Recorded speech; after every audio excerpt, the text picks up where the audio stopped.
Welcome back to Deep Thoughts, ladies and gentlemen. So, I made a lot of shows, and it is not easy coming up with shows that interest me all the time. So it takes me a little while sometimes. Some weeks I can think up a million ideas. Some weeks I'm like, who am I? But today I've actually discovered one that is near and dear to my heart. And it has to do with our humanity. It's funny, I always think of that scene in Super Troopers where the guy's he's on a cell phone calling his girlfriend. He's hypo and she's police. And he says, "Oh, the humanity." For those of you who know the scene, you'll laugh. What I'm going to do in this episode is try to illustrate the fact that I think that our humanity is being turned off. It used to be the absolute cornerstone of our every second of existence.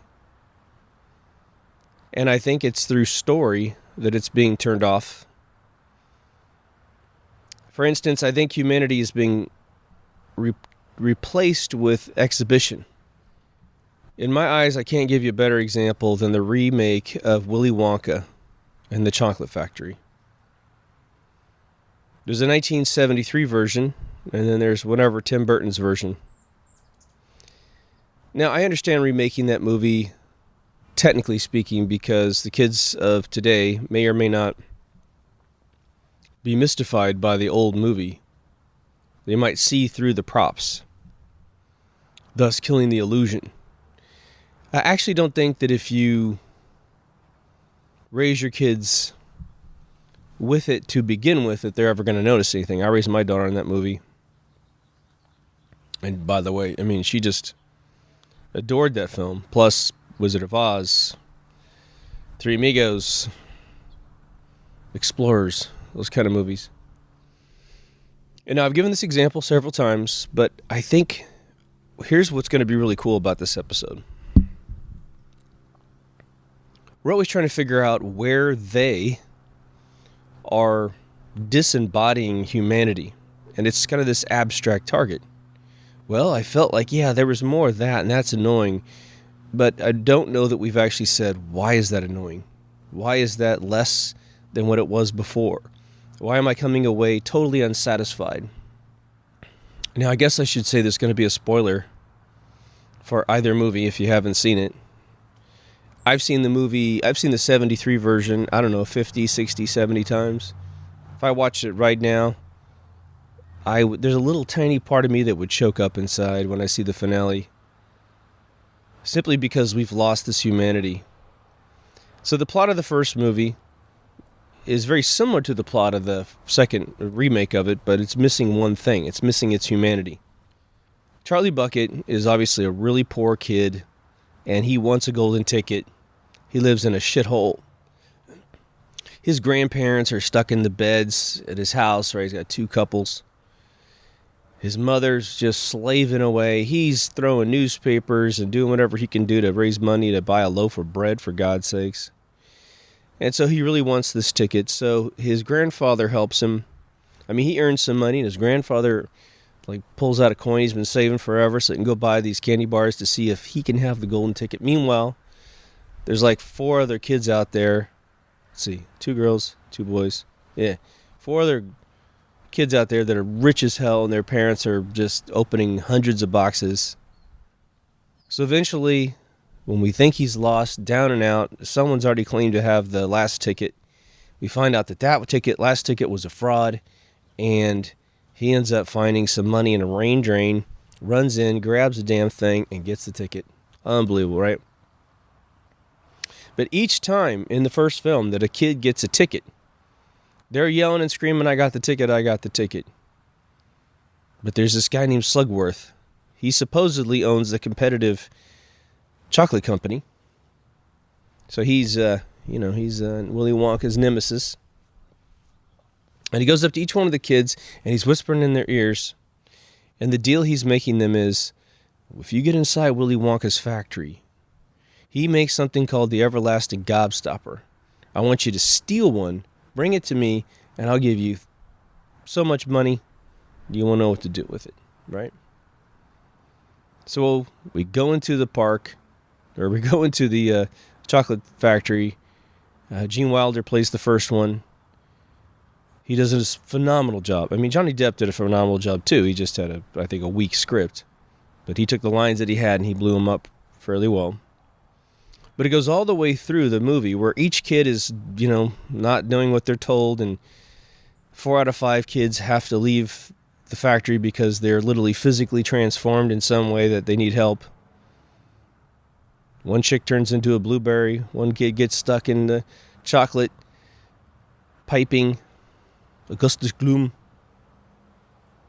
Veruca Salt drops through a bad egg chamber, and Mike TV gets turned into a little tiny version of himself, and Charlie Bucket almost dies at the fizzy lifting drink machine, but they manage to kind of get themselves down. But when they get to the end of the film, the whole idea is that you get a lifetime supply of chocolate, just having won the ticket. But at the very beginning of the movie, when they first go into the factory, they have to sign this gigantic contract, of which the writing is comically getting teenier and teenier at the bottom to the point you can't read it at all. So they've signed up to some terms that they have no idea about. It gets to the end, and the grandfather says, well, do we get our lifetime supply of chocolate now? And he says, no, you touched the fizzy lifting drink machine, which now has to be cleaned and sterilized. So you didn't follow the rules. Screw you. You get nothing. And the grandfather's like, just shocked. He's like, you're a monster. How could you do that to a child? He says, come on, Charlie. We don't need a lifetime supply of chocolate. But Charlie knows there's something else going on here. Well, the grandfather says, too, if Slugworth wants his thing, we're going to give it to him. But Charlie just sees the point of the moment. He sees what kind of person Willy Wonka really is. He sees himself as being an immoral rule breaker. He's a thief. He has literally conspired to steal something out of the chocolate factory. And he walks up to Willy Wonka, who's sitting in a half desk. It's pretty funny. Everything's half. The piece of paper's half, the pen's half, everything's half. In fact, he's even wearing a pair of glasses. I think it's just half. It's fucking hilarious, man.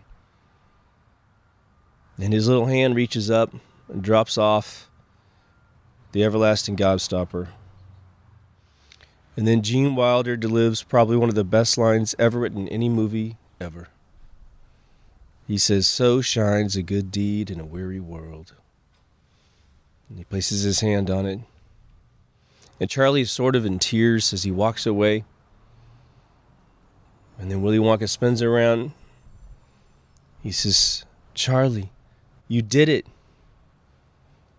And then the grandfather's like, what are you talking about? You were just being a real big jerk just a few seconds ago. He says, you did it. And then this door opens up, this closet door opens up, and out walks this actor who was playing Slugworth. He says, this is Slugworth. And they're all like, whoa, what the hell's going on? He's like, he works for me. I needed to know that you wouldn't stab me in the back with this thing. I needed to know that given an amazing opportunity, and you're the poorest kid out of the whole bunch of 5, I needed to know that you wouldn't take something from me.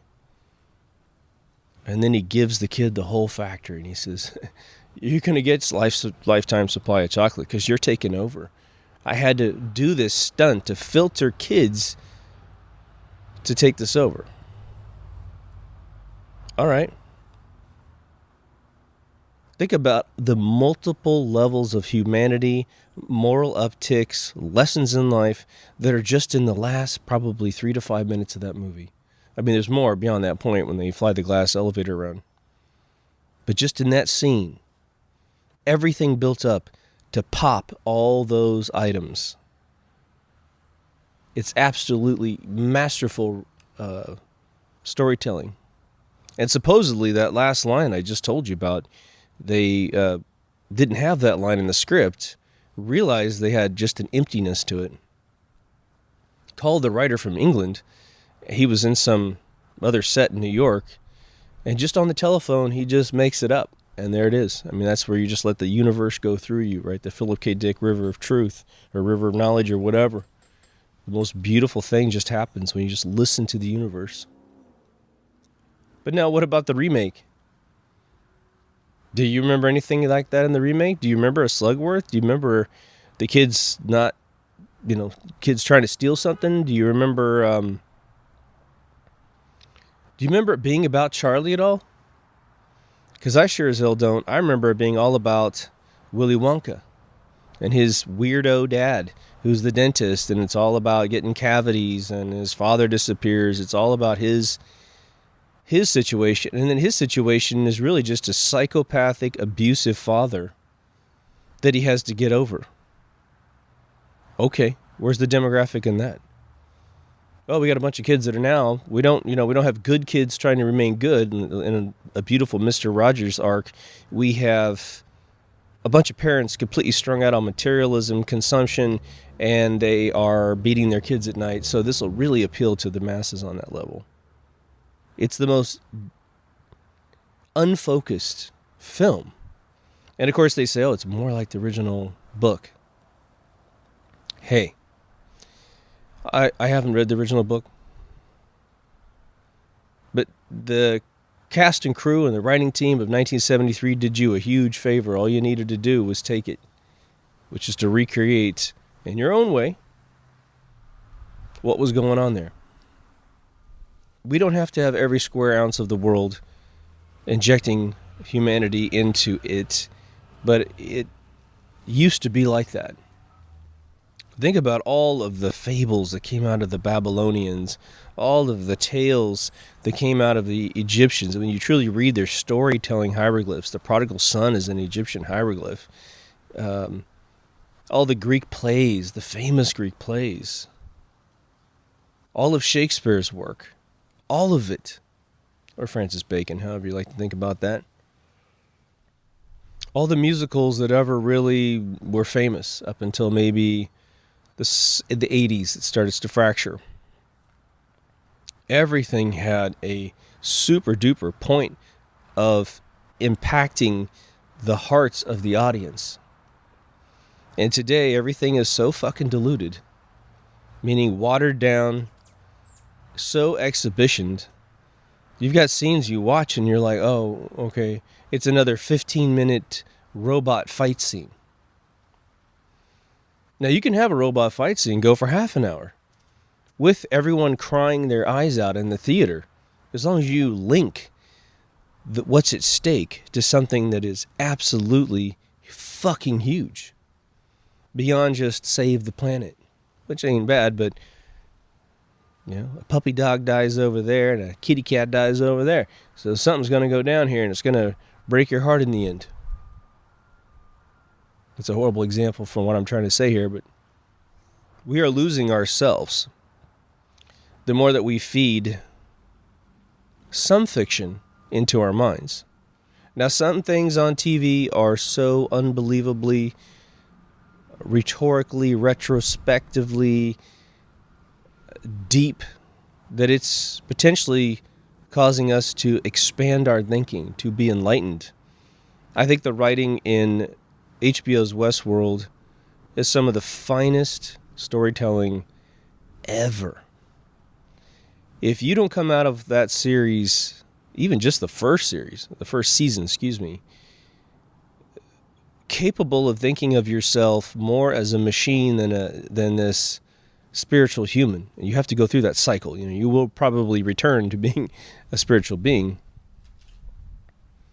But they do such a masterful job illustrating the functionality of a host versus the common understanding of a guest, which is a human.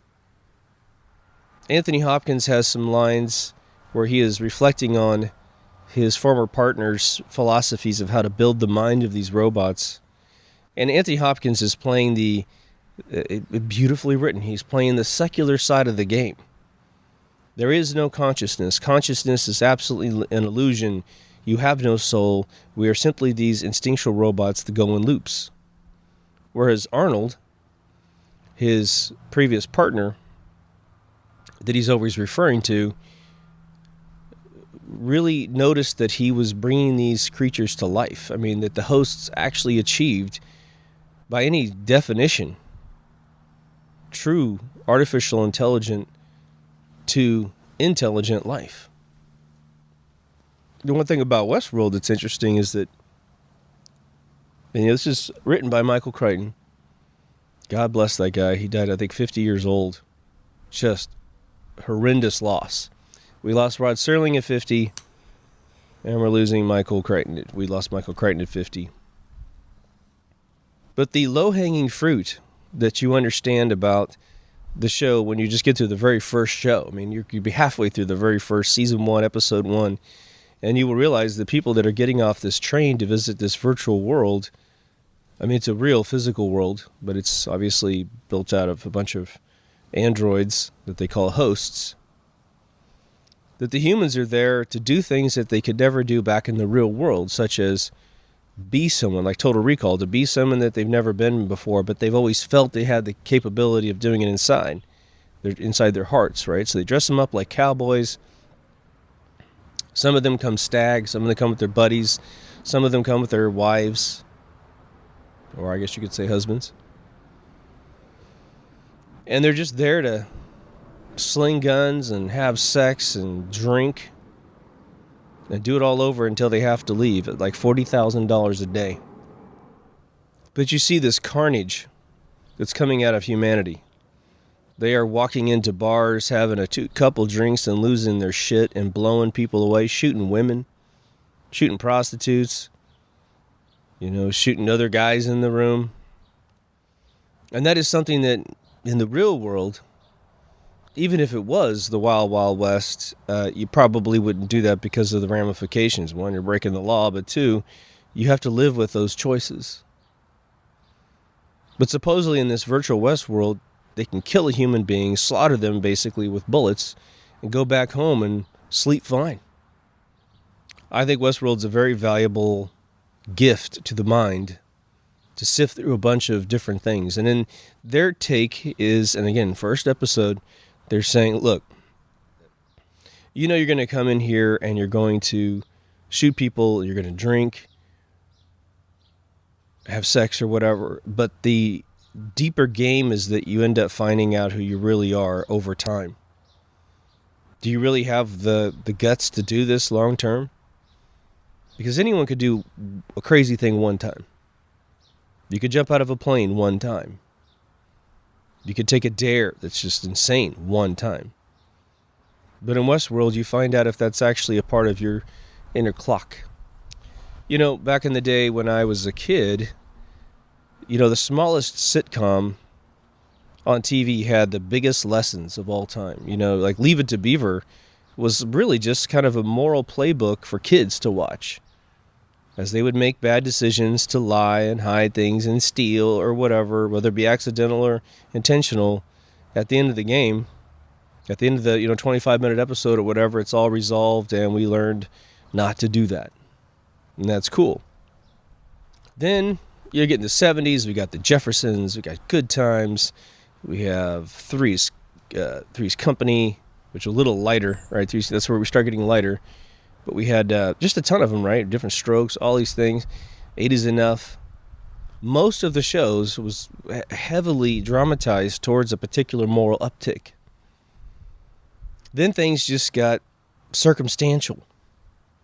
Things are occurring in episodes that are kind of entertaining your brain, but at the end you don't care. It boils off.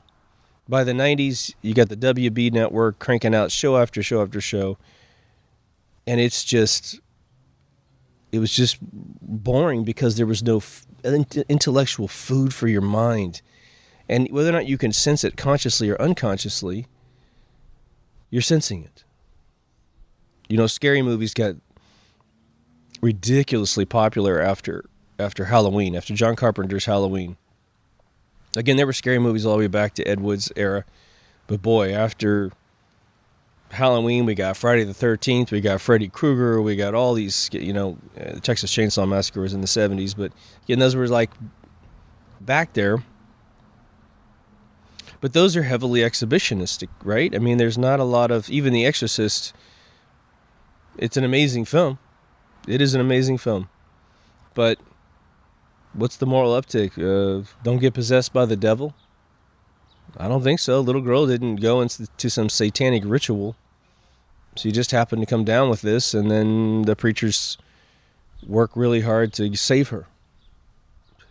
But now some of you may live your life and understand moral upticks. You may be older than me, and so you grew up with them, so you exude them.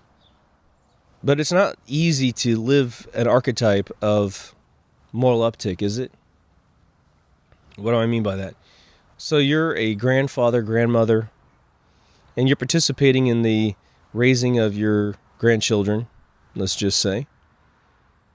And so usually it was a situation where you would have a life that was formatted to have the kids behave inside of some envelope. And nowadays, more often than not that I see, it's, well, these kids are completely out of fucking control because we're not raising them at all.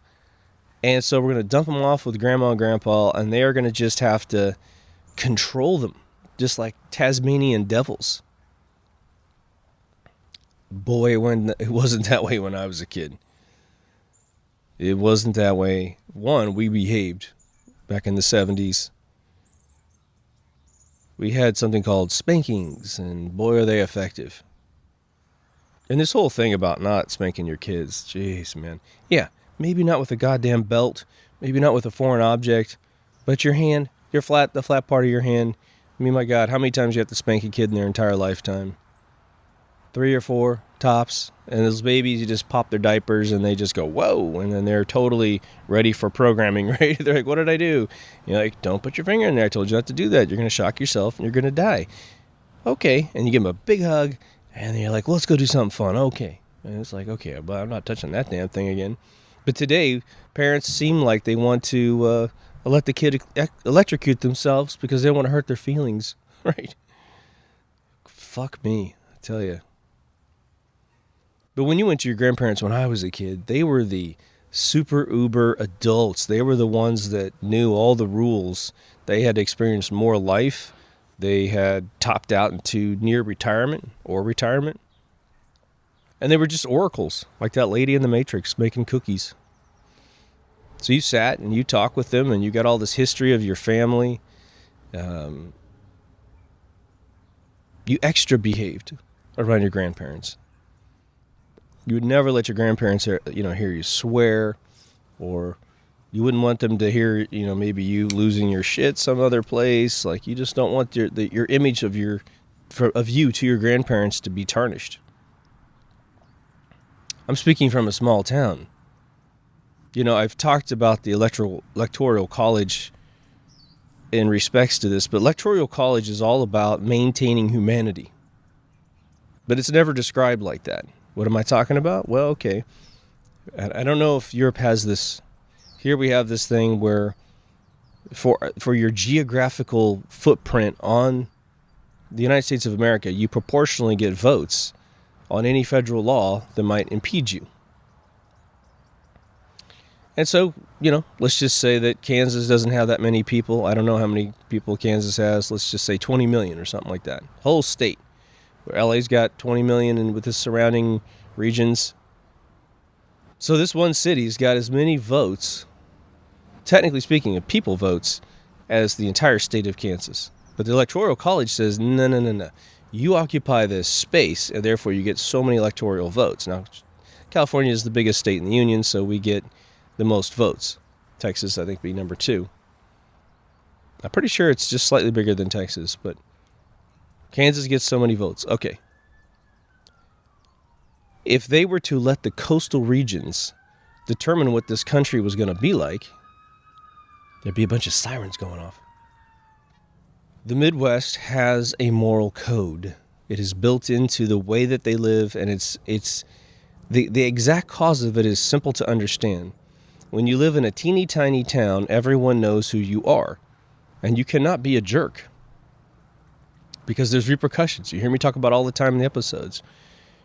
But what ends up happening is there's a standard that you grow up with. It has just morals all over it. And honestly, it's not exactly biblical or anything. The Bible does help an individual figure out if they're completely, without any self-guidance. It will completely teach you how to behave. So that's cool. Do it. But these people are voting on how the country is going to be run. And there's a gigantic chunk of the country, at least 60% of the country, that's considered a Midwestern region of the country. And virtually all of those states have these little tiny towns, more little towns than big towns. And they're controlling this vote. They're controlling this electoral vote. If you were let the East Coast and the West Coast run this country, think about all of the crazy pedophilia that would just become legal. Crimes would become legal. Now, I'm not saying that everyone in the big cities is immoral, but I can tell you by having lived here now for over 30 years in California and being up and down between San Francisco and Los Angeles, you either have, you have mostly normal people, but they don't really get out and vote as much as the people that are batshit crazy doing things to humanity. Just think about it. You take someone who's going to commit the most egregious crime against humanity, touching kids or something, trafficking kids, and you say you got an opportunity to take some of your money, put it here, vote for this candidate for this particular party, and they're going to run back to the Hill because there's no electoral college. And they're going to get what you do that is absolutely illegal to be legal. Hurrah! You don't think they'll jump for it? So this has been put in place to stop that from occurring. So when I see writing on television or writing in a film, and this methodology helps me explain it to people that want to share share experiences with me. Hey, let's watch this movie. If I'm watching a movie for 10 minutes and there is no introduction of humanity being at stake, a moral that's going to be violated or a rule that's going to be crossed that relates to humanity, my Siskel and Ebert rating goes way, way down. Now, again, there are some things that we just do because it's fun. I don't eat a peanut butter parfait to feed my body nutrients. I just eat it because it tastes good, right? So, say I'm watching Pacific Rim, the first one, the only one that's worth watching. It's an amazing odyssey of CG, really nice science fiction storytelling. It's funny at times. So I know what I'm doing. I'm just eating a peanut butter parfait when I'm watching Pacific Rim. Michael Bay movies, that's sort of what you do. And we can't blame these people for being extremely good at what they do. But what would we be if we just sat around eating peanut butter parfaits all day, as delicious as they are? I wish they'd sponsor the show. Think Warren Buffett would get into that? Probably not. But we turn into big, fat versions of ourselves. We'd be those fat people in the third act of the movie WALL-E, riding on those scooters with no bone density. So you don't do that. At least most of us don't do that. Most of us aren't going to get cut out of our homes at one point by some, talk show guy like Dr. Phil trying to exploit your illness for ratings. Prayers out to Shelley Duvall. We have all these heroes in the world right now that can't get the time of day. Julian Assange. This poor guy has been stuck somewhere in the world at any point in time, unable to come outside at times because he thinks he's going to get sniped. He can't leave because he might get arrested and put in jail for the rest of his life. But what was his crime? He got DNC emails leaked to him by Seth Rich, who was murdered. Another hero who was murdered Do we give a shit? No. Is there even an investigation into him? No. Everybody who knows that Seth Rich was killed said that it wasn't a robbery at all. In fact, there's an intern at the hospital, or a nurse at the hospital he was brought into, and he said that he wasn't dead when they brought him in. He was fine. He was going to completely survive. He got grazed by a bullet. But by the next day the guy came to work, he said Seth was gone, and then there's this alternate report, and who the hell knows what's true, right? That he was found tortured and killed some other location. Yikes. But Julian Assange simply reveals corruption. He's not giving out launch codes. He's not giving away military secrets. He's merely showing you what the Democratic National Convention did to potentially kill Supreme Court Justice Scalia with the Wet Works project, as John Podesta said in an email. I believe I have those facts right. Again, he exposed the fact they were calling all minorities some horrible little catchphrase, but then pretending to be the party of tolerance when they're the party of absolute racism. So here we have Julian Assange has completely performed the duties of a hero, but he is locked up and we're watching him being locked up. How the fuck is that possible? Remember that Robinson guy or something name like that? He posted some things online. He protested out in front of some place, and then he got yanked into jail. And everybody realized that he was doing the right thing, trying to expose stuff. And so they went and marched against the police station, just like those old movies, and he gets let out. Okay. There are probably over 1 million people calling for Julian Assange's release, to be exonerated, to be given asylum in America. We're giving these fucking people from South America asylum here and there. We're giving people all over the world asylum in America. Why not this guy? If he needs witness relocation, plastic surgery, whatever. Salman Rushdie survived his fatwa. Hell, just put him in the White House for the first few years. I don't mean as president, but just, some information guy. He seems to be pretty good at that. Have him sift over the 30,000 Hillary Clinton emails and whatever else they found against her. He's really good at that. Have him do a service for us. It's what he loves to do, and it's what he's good at. But I think the reason why we can sit idly by as the masses and watch a Julian Assange have his entire life pissed away. I mean, he's still very, very valuable asset, but he's not allowed to do anything. I think they've got him sanctioned in that place that he's at. There's a bunch of debate of whether or not he's still in the consulate in England or London or whatever it is. He's not allowed to touch the internet. I don't think he's allowed to phone anyone. I mean, he's not allowed to do anything. They've stripped him of his humanity, of his freedom. He's actually in jail. He's in the hole. He's in solitary confinement. I think the reason why he's allowed to be there is because we are losing our humanity.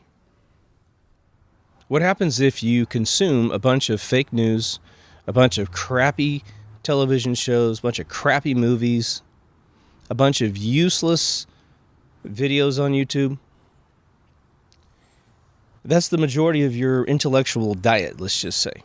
And I'm not saying you did this on purpose, so if you find yourself in this, it's just like we're victims of this situation here. So we're trying to wake up and take action against it. But we're losing the triggers in our minds that says, hey, one of these things is not like the other, but they should be. Meaning Julian Assange doesn't have freedom, and he should. The guy told the truth and exposed criminal actions that... You realize if Judge Scalia, who we believe was suffocated with a pillow at a lodge, his body was cremated before his family was even notified of his death, against their will, to hide all of the blood vessels that blew up in his face. When you get suffocated, there's all kinds of telltale signs, to make way for Loretta Lynch to take his place. I mean, this is high treason. I don't know. I mean, I would think that this is even over that. You killed a Supreme Court Justice Judge. Whoa. It's just as bad as assassinating a president. He has the email that talks about this. Wet works has been a traditional term for killing somebody. We got the from and to emails. We have people, the co-conspirators, the instigators, those that agreed that this needed to occur to send a message. And it was Seth Rich's thing too, I should say. I probably have that a little bit mixed up there, but it's the dialogue about Seth Rich as well.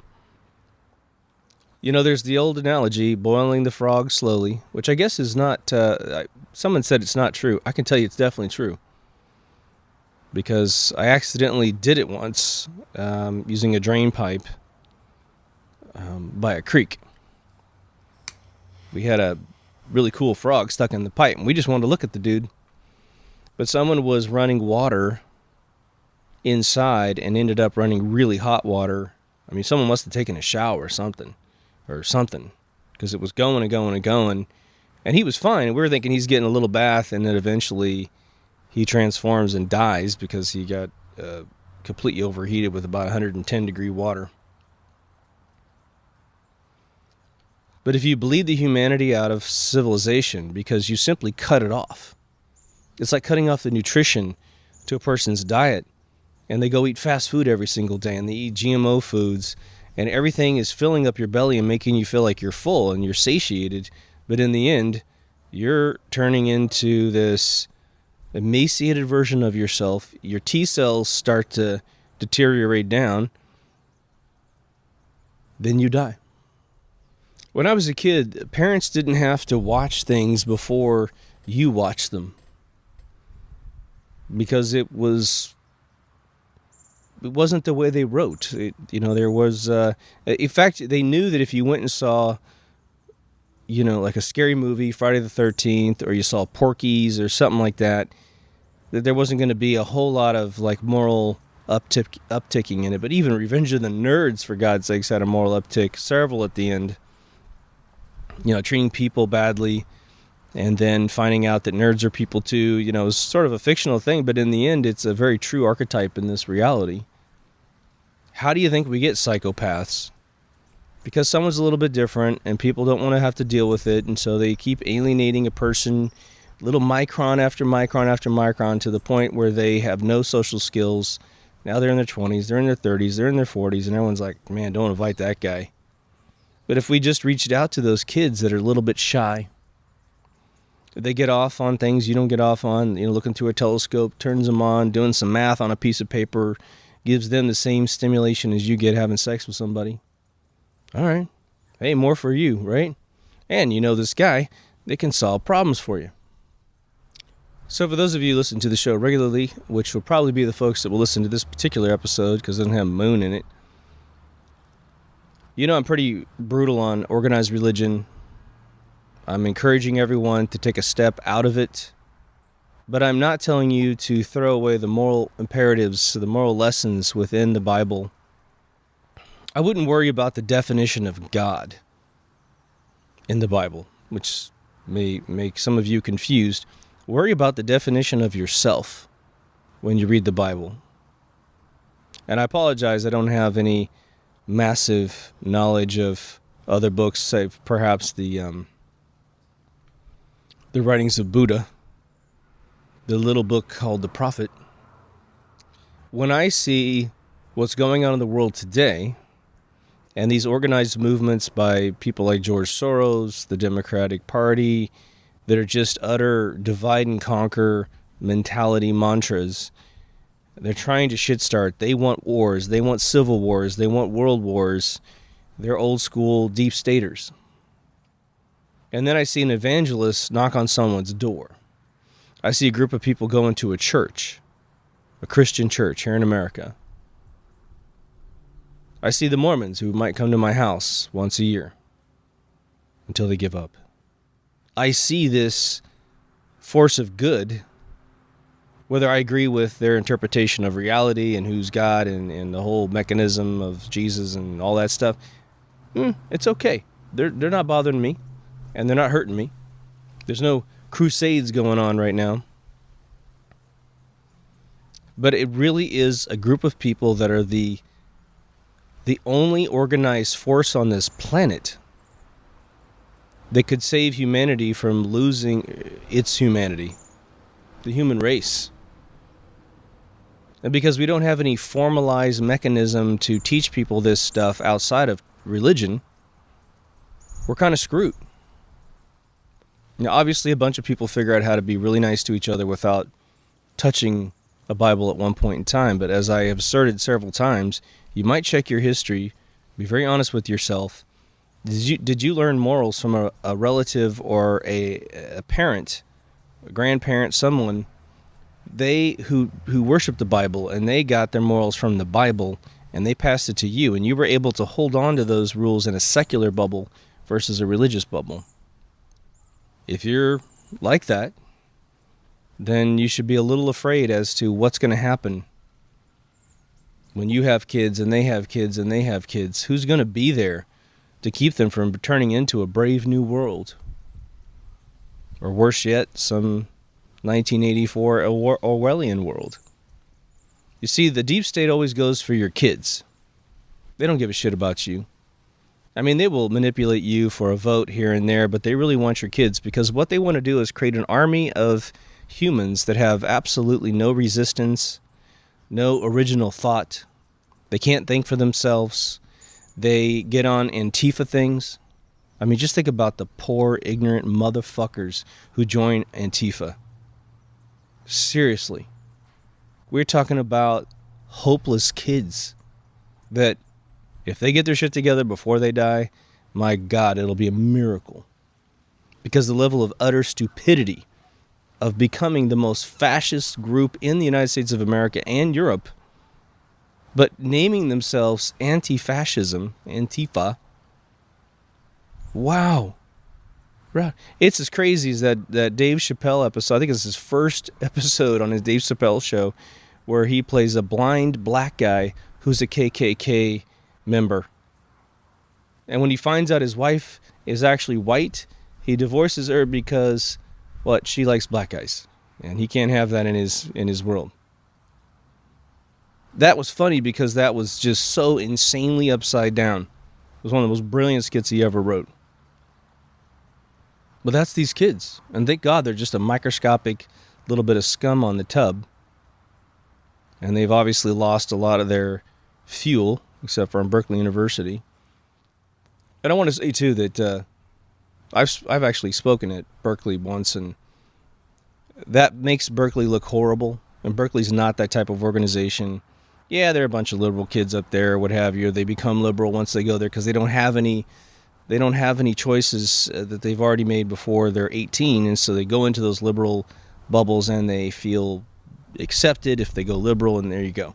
But honestly, there's a reason why it stopped and it hasn't continued over and over. I mean, the kid punched the guy. That was about it. But that's not happening every single day as far as I know. If I was at college, I would clean that crap out right away. You get caught dressing like that, instead of calling the cops off, we're going to call the cops on you. We're going to pull that fucking pussy mask off your face, photograph you, put you in the newspaper, try to get you in the national news, and then just disbar you from life until you can repent.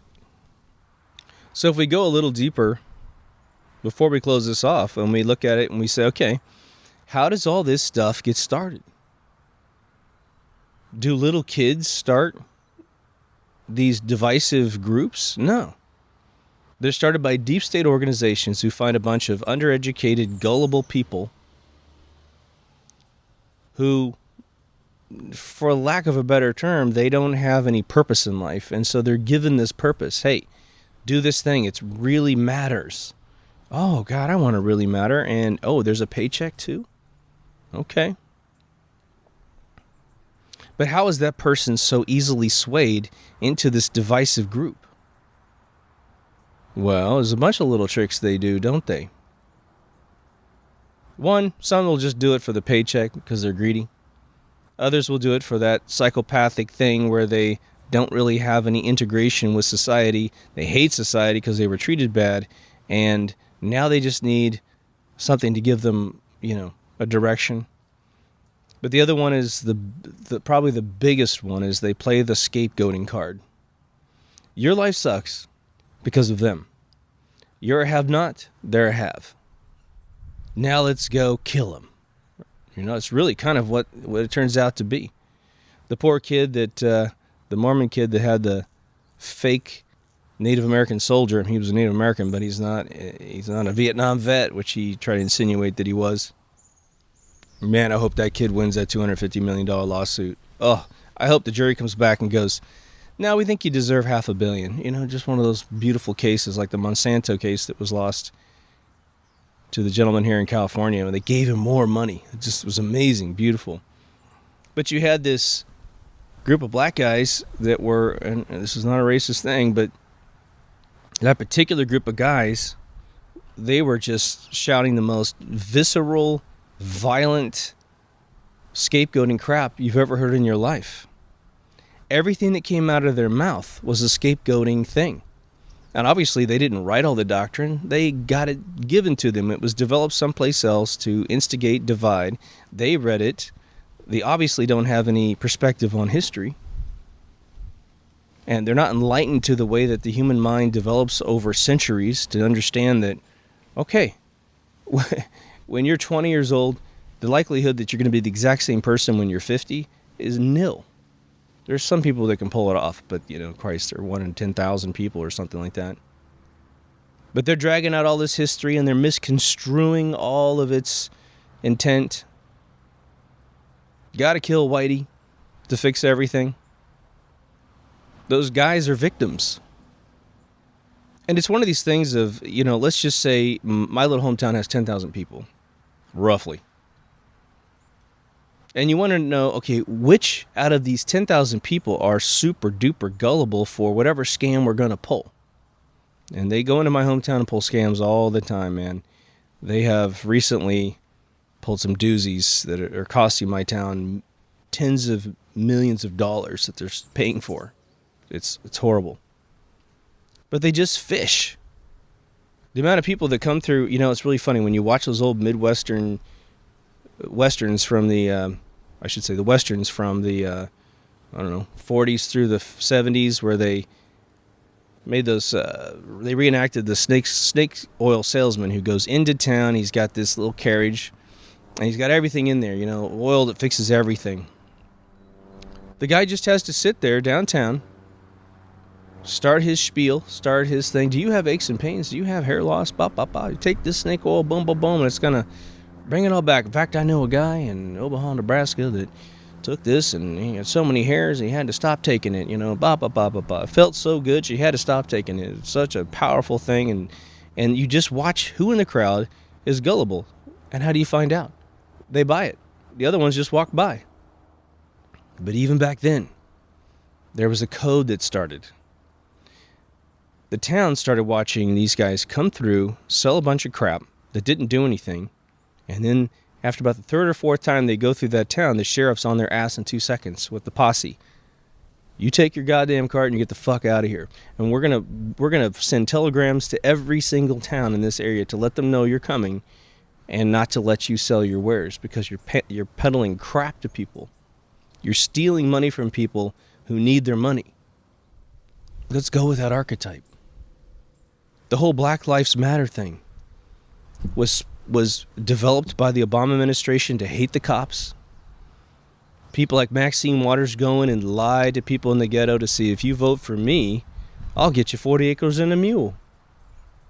By the way, was it Chris Rock or David Chappelle did an amazing a skit on that.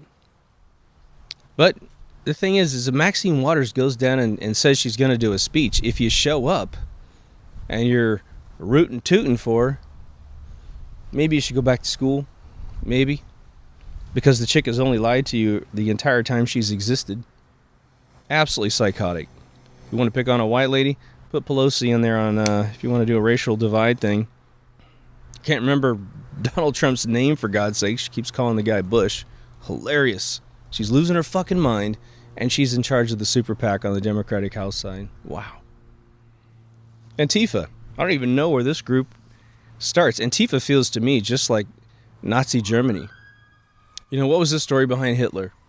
Hitler was told by a handler, probably what is it, Club 300 Paris handler to be here, give this speech, do this, and everything's going to go right. And he did, and it did. He kept raising money. He kept, because they're feeding it to him. Dennis Hopper did an amazing Twilight Zone where he was a Hitler. And it really illustrates what I'm talking about with these Antifa things. It's like somewhere, somehow, there's this little secret group. We got this secret meeting. You going to come to the secret meeting? What is it? Oh, it's this thing called Antifa. We're going to change the world. Oh, well, shit. My life sucks. So, yeah, sure. Change the world? Absolutely. And then it turns into mob rules. I mean, it strikes me during this episode that what if you had that same kind of thing? And this is a little corny, but it's sort of the antithesis that we would sort of laugh and shake our heads at because it would never happen. What if somebody said, oh, you're going to come to the secret meeting? What's a secret meeting? Well, we're going to form this new group where everyone gets along.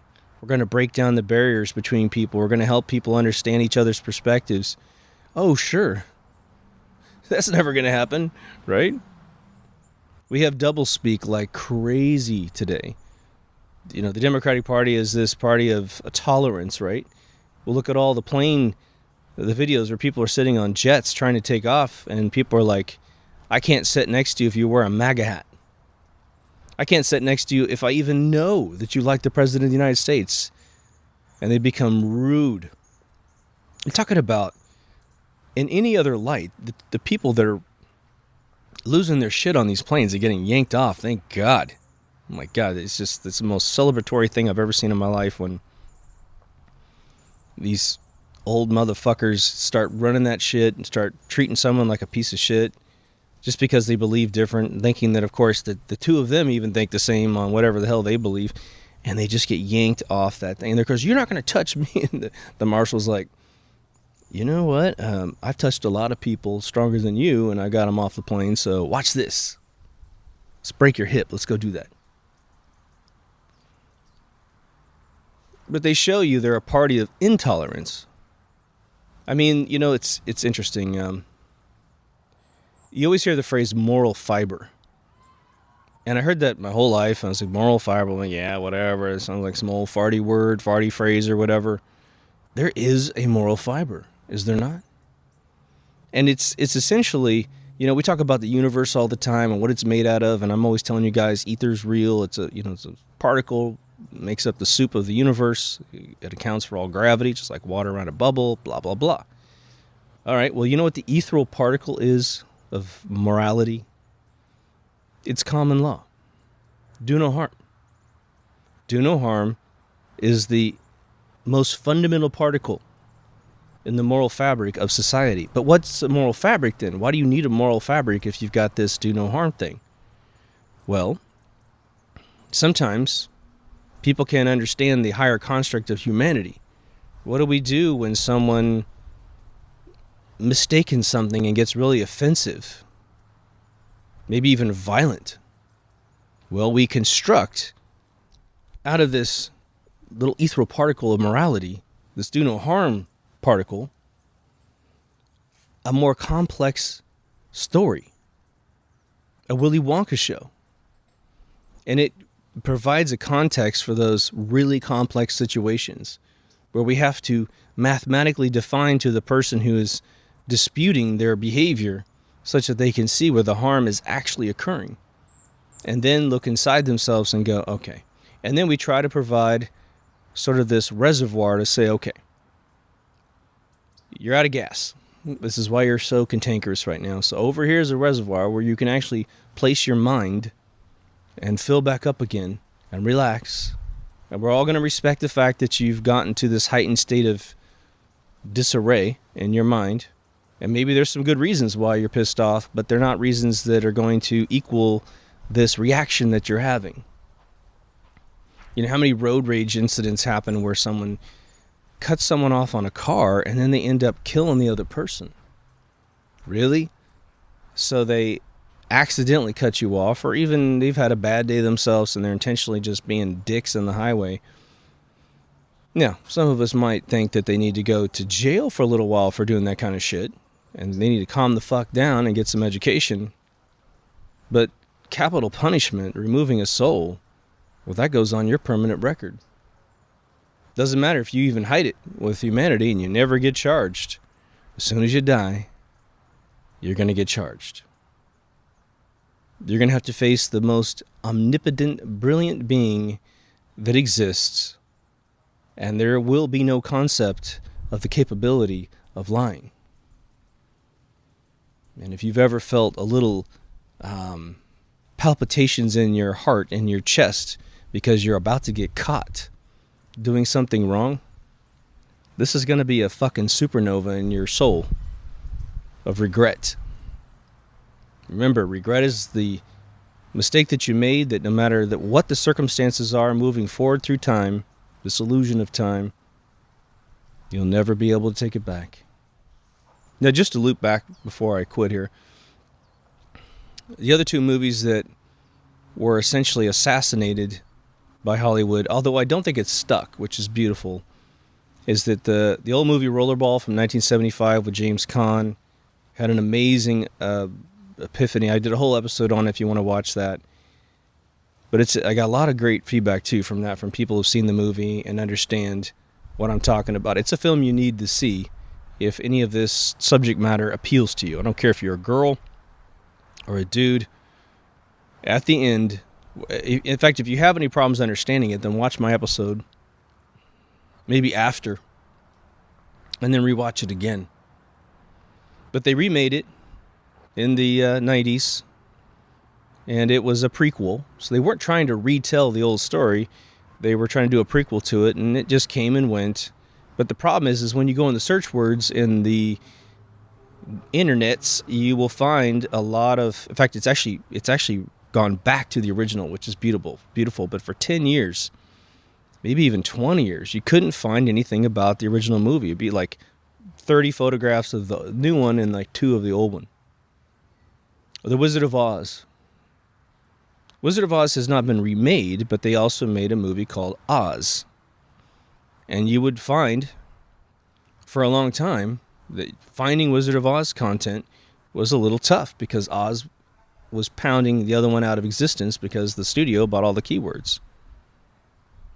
Now, not everyone involved in making films is some evil person or anything like that. It could be a couple people providing the money for a film where a studio's like, oh, you're going to pay for it, we're just going to distribute it, and you're actually going to cover even the marketing costs? Well, sure. Well, why wouldn't we take that money out of your hands?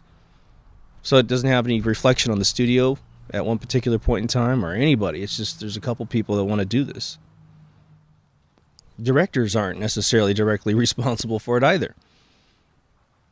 People like Tim Burton have multiple film contracts with studios. So he might sign a deal to say, I've got 3 films I've got to do for Sony or something like that. I'm making that up. And so he wants out of that contract as quickly as possible. Because for those 3 films, they're going to have a say in what the film is. And he has such a style, he doesn't want to greenlight everything that comes through.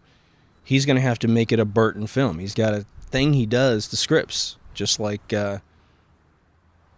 Wes Anderson. Wes Anderson makes all his films look like his stuff. But Wes writes his own stuff, which is why it's utterly phenomenal most of the time. We have been in the remake, reboot era now for how long? Tron Legacy destroyed Tron's original push, which was to the metaphor of users were gods to programs. We are the users. We use them. We use programs. We write them. We invent them. We create them. It's one of the most brilliant metaphors between God and man I've ever seen in a film before. What happened in Legacy? In 2 seconds, when Sam goes in the computer, he's marched in front of all the programs. This is a user right here, guys. It's like, what? And they're just like, boo! The original writers of that film just missed the complete boat. Or someone said, I don't want any of that user shit in my movie. The Force was a mysterious thing until Lucas retold his own story. They made these Floridians or whatever the fuck they were. Now all of a sudden it's just something in your blood. It's not this mysterious thing that nerds can fantasize about, drawing out of the universe and becoming a person who can maybe shine, You can't get it through enlightenment. You have to get it through a blood transfusion. That hobbles the power of those metaphors, of those power streams to the mind. So what do we do?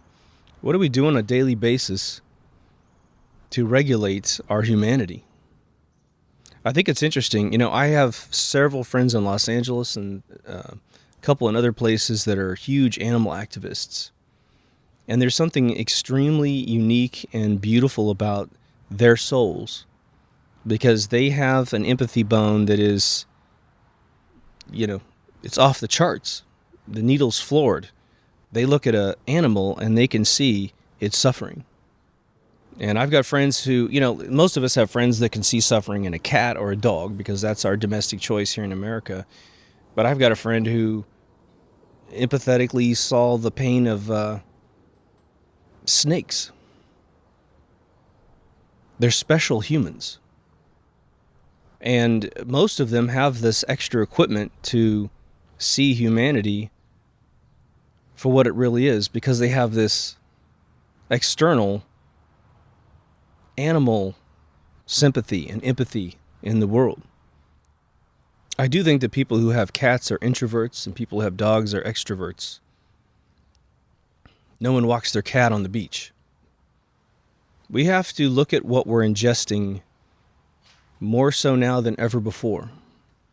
I do not envy someone who is a fresh parent, or even worse yet, your kid's 10 years old and you're just waking up.